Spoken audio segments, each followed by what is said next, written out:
Okay, so in this video, we're going to be talking about how we actually can maintain this AVL invariant. So we're going to do this via rebalancing our tree using these things called AVL rotations. So let's talk about reminder as an invariant. It's something that we're going to assume is true at the start of our method call.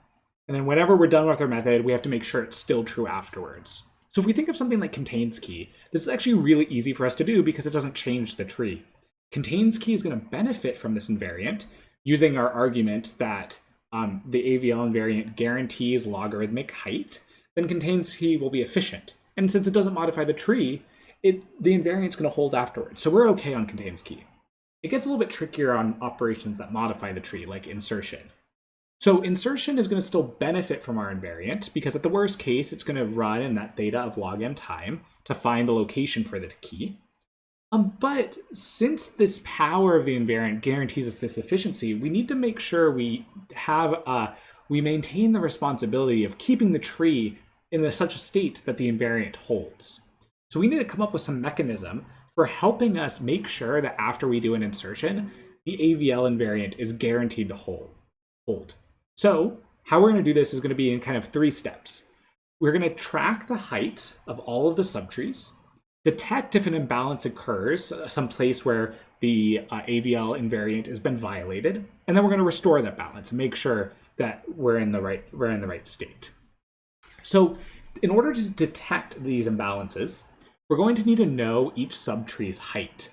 Remember, the AVL invariant says that if the left and right subtrees differ by height more than 1, then our invariant is violated and we got to fix something.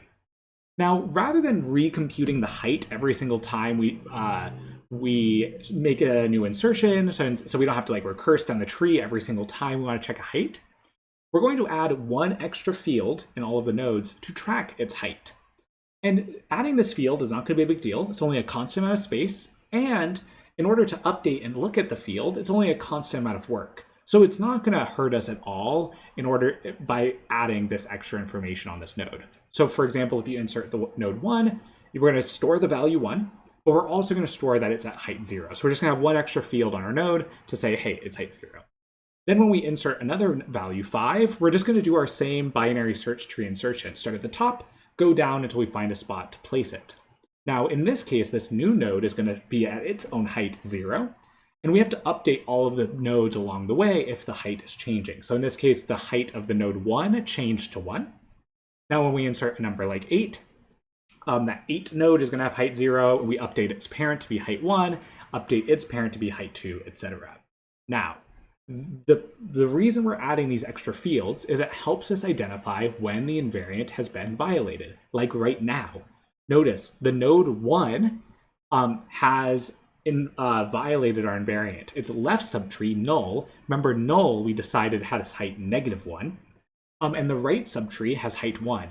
-1 and 1 differ by more than 1, and so we've violated our invariant. So what we're going to need is some type of strategy for fixing the invariant. So what we're going to do is what we call an AVL rotation. And we call this a rotation because what we're going to end up doing is just changing the nodes around a little bit locally to fix this imbalance. So there's lots of cases to consider. We're going to start with this very simple tree, 3 nodes. Let's fix this AVL invariant. So here's the big idea for how one of these rotations is going to work. We're going to pick a node. I'm going to pick this one in the middle. And we're going to imagine lifting it up. So lifting up the node, and all of the other nodes kind of falling to gravity, kind of falling down. So we have some nice animations here of showing you lifted up the 5 and the 1 kind of fell down with respect to that. What we're going to be doing here is making 1 the left child of 5. Now notice what we've done here by kind of lifting up the 5 so it's above and the 1 falling down, we've now maintained both the AVL invariant and the binary search tree invariant. And that worked because I was very special with which node I picked to lift up. I lifted up that middle node there. So let's just double check. The height of the node 5 is 1 after we've lifted it up. The height of 1 and 8 are both 0. And their children, the children subtrees you can imagine being there that are null, their height -1. No one has an imbalance here. So we fix the AVL invariant. Now notice we still maintained the binary search tree invariant. Because I picked the 5 to lift up and the 1 fell down, 1 is to the left of 5, which is where it belongs in a tree rooted at 5, and 8 is still to the right. So what we've just done is what we call a left rotation. In general, we'll fix any type of imbalance with a rotation, and what we've done, picking that particular node and lifting it up in that way, people generally call as a left rotation. So we're going to start by finding the node that violated the invariant, the number 1, and we're going to let it fall down to become the left child of its current child.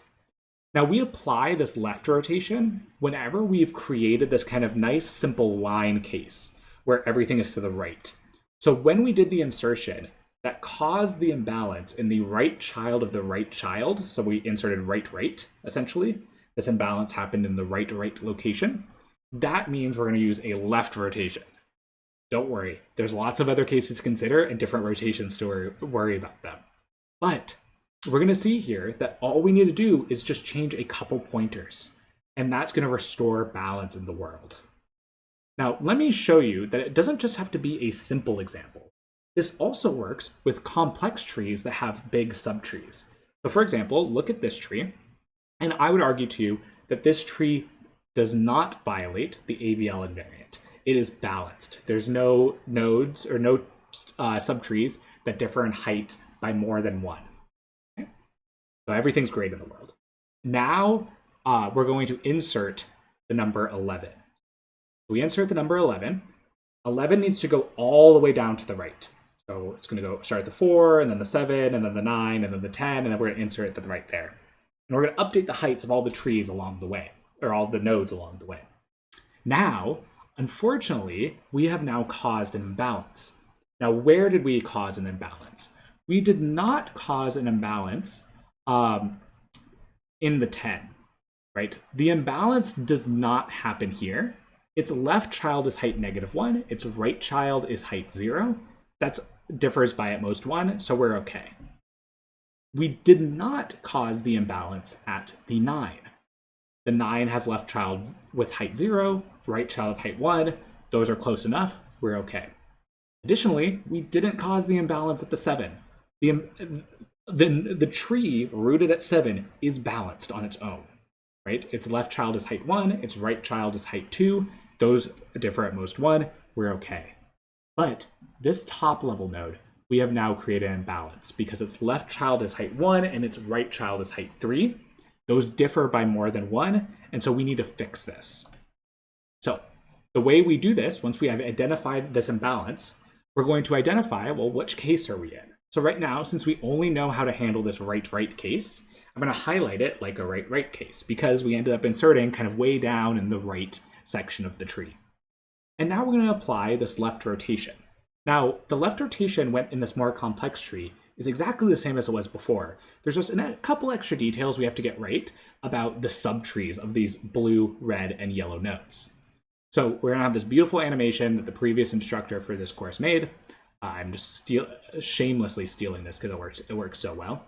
So we're gonna start. We're just gonna kind of think about separating those subtrees for just 1 second. We'll put them back, don't worry. We'll definitely think about putting them back. And this is just an abstract idea of how we change these things. And now we just have this nice simple picture, red, green, red, yellow, not green, that color's blue, I see that. Blue, red, yellow nodes, and we just apply our left rotation. Lift up the 7, and the 4 falls down.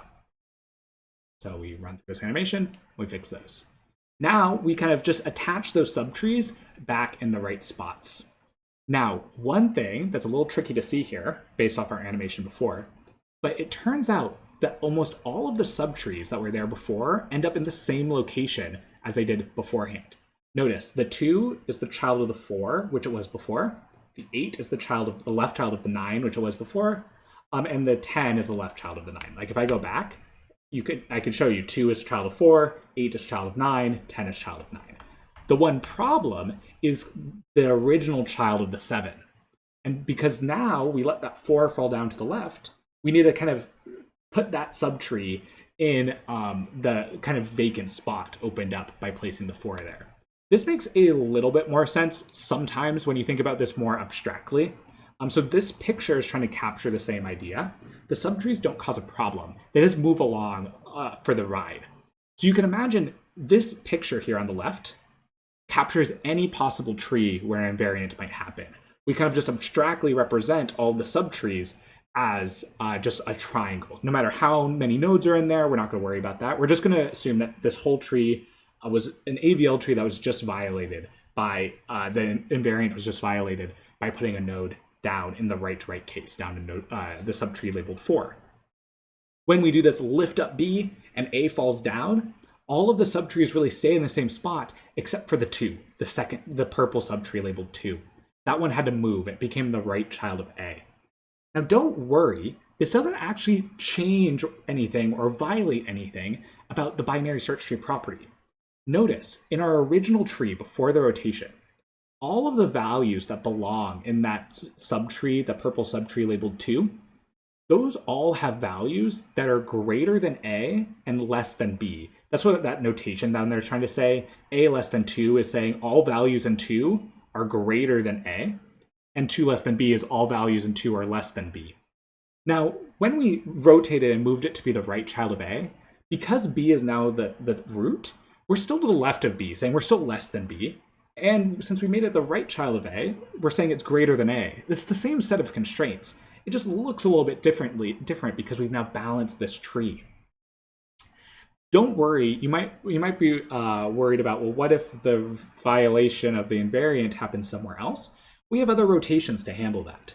So for example, if your violation of the invariant happened in the left-left case, where you're kind of going all the way to the left, then we use an analogous rotation that we call a right rotation, where now you kind of you pick up the middle node again, but let the parent node fall to the right of the tree. Kind of very visually, kind of looks like you rotate right a little bit. That's where the terminology comes from.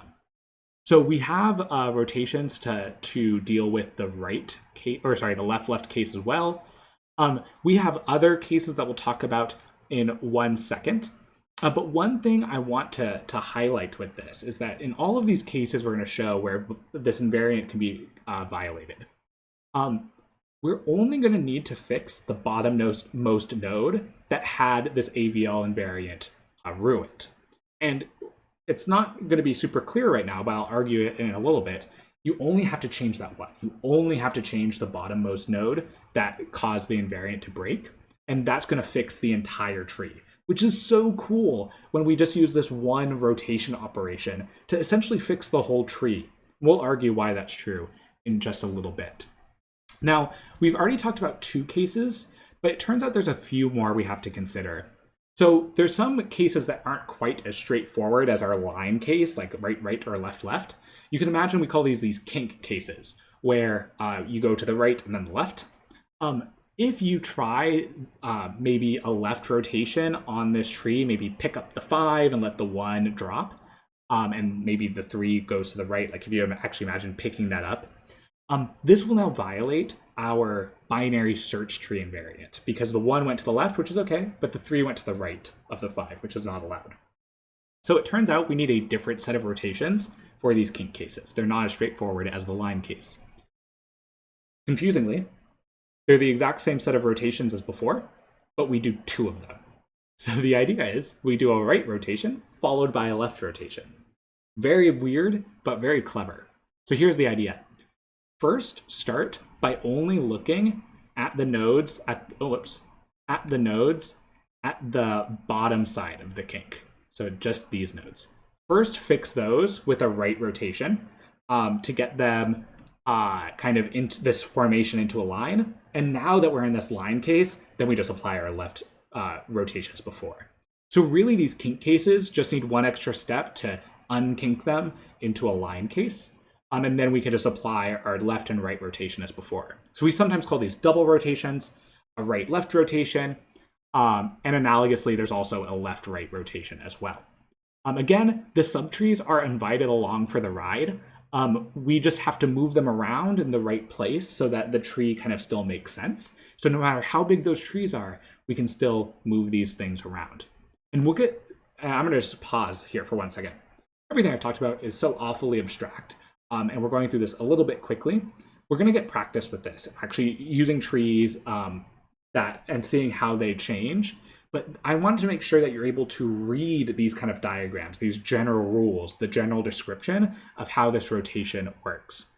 I should also mention right here that these descriptions, like these pictorial forms of how the tree is going to change, they're abstract descriptions of what's going on. They're not telling you exactly how to write the code. And I promise you, we are not going to write the code for this in this quarter, because it's pretty complex. Even if you're able to get a solid understanding of how these rotations work, writing the code for them is really, really difficult. So we're not going to worry about how to write this in code.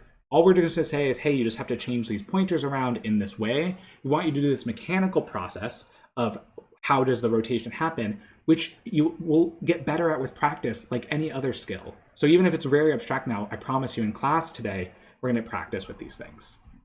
So I quickly mentioned here that we also have left-right rotations that exist, which is just the mirror image of this double rotation. First, fix the kink, so it's now a line case, and then do a right rotation because it was a left-left line.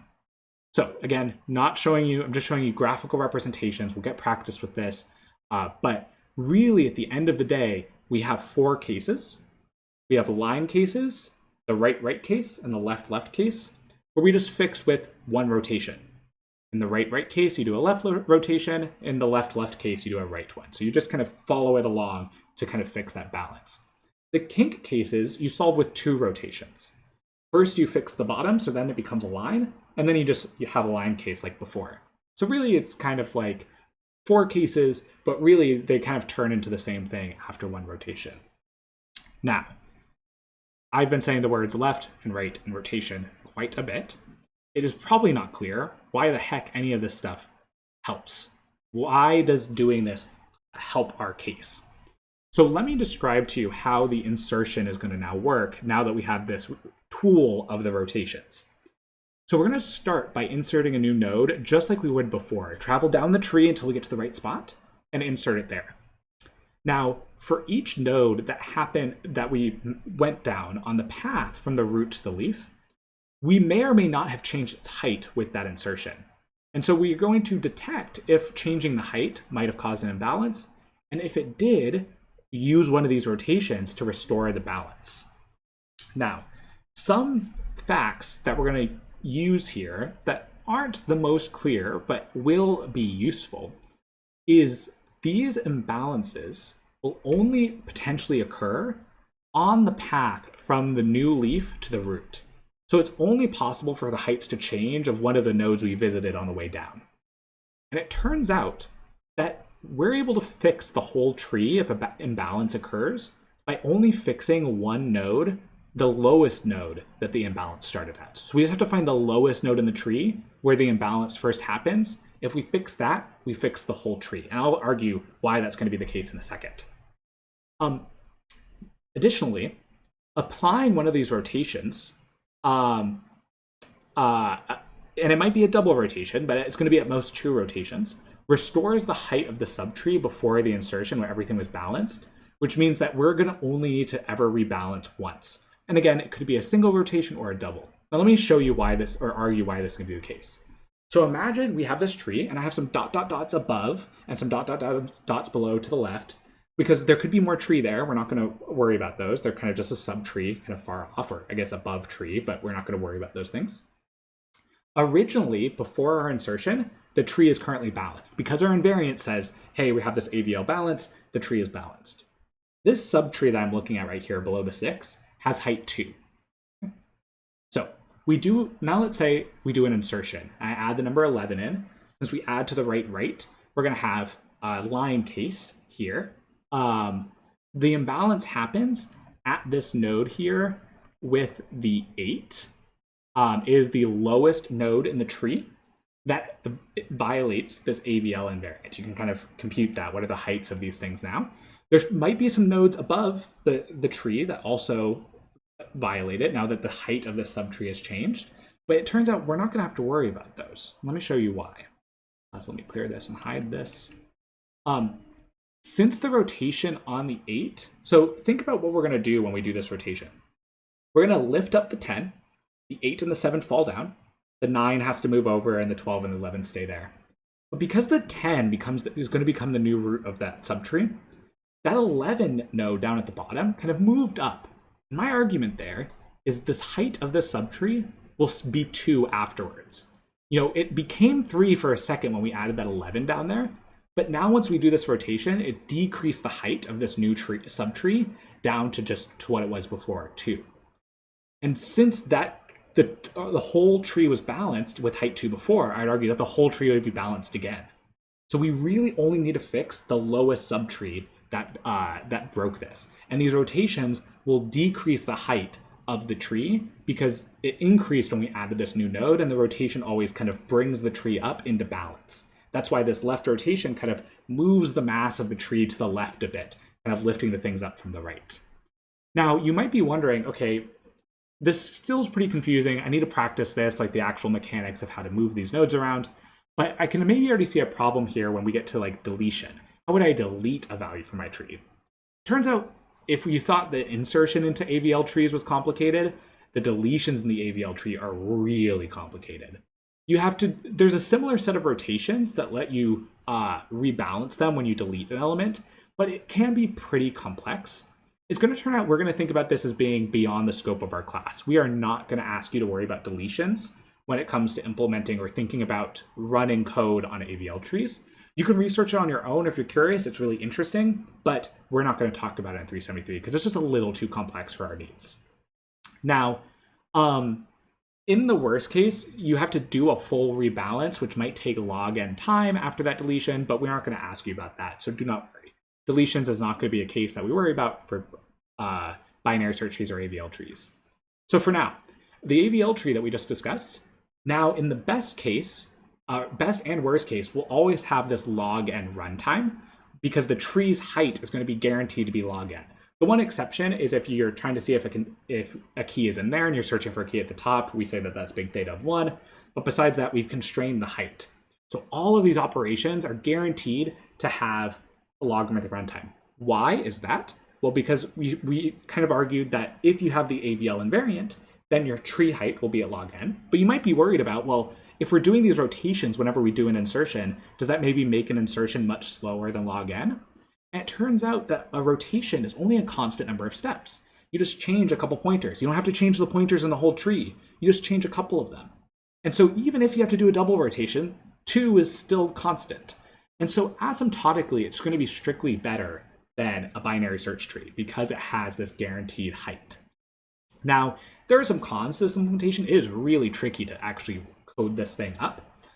It does require a little bit of height, space for that height field. And even though it's asymptotically faster, you know, rebalancing does take a few operations. And in some contexts, you need your code to be so fast, extra operations aren't worth it. You might know that you don't need to rebalance based on some other structure of your tree, and so that's more of a context thing.